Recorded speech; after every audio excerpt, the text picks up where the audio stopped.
Okay రండి. కానీ ఈరోజు పుట్టినరోజు సందర్భంగా వైష్ణవికి ఏదో స్పెషల్గా వండి పెడతాన్నావు కదా, ఇంతకు అది ఎప్పుడు చేస్తావు? ఇంకా టైం ఉంది కదమ్మా, కాసేపు ఆగి చేసి పెడతాను.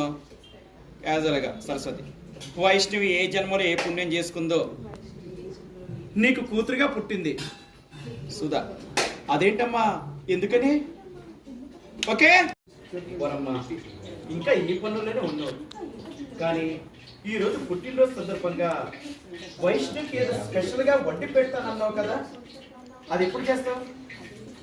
ఇంకా టైం ఉంది కదమ్మా, కాసేపు ఆగి పెడతాను. వైష్ణవి ఏ జన్మలో ఏ పుణ్యం చేసుకుందో నీకు కూతురుగా పుట్టింది. అది కుదురుతుంది, అమ్మ కోసం అది సాధ్యం అవుతుంది.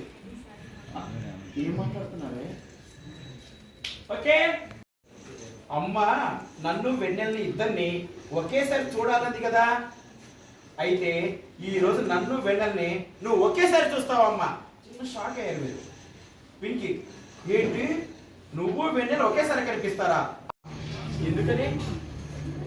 మరి లేకపోతే ఏ కూతురైనా ఏ తల్లైనా ఇన్ని వంటలు చేసి పెడుతుందా? చిన్నప్పటి నుంచి వైష్ణవికి ఏది కావాలంటే అది చేసి పెట్టింది. కొత్త కొత్త రకాల వంటలు కనిపించి మరి చేసింది.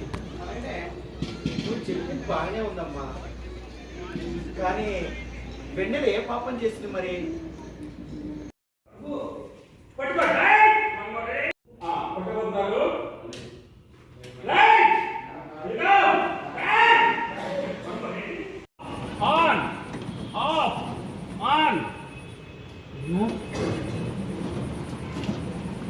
Cut it, okay?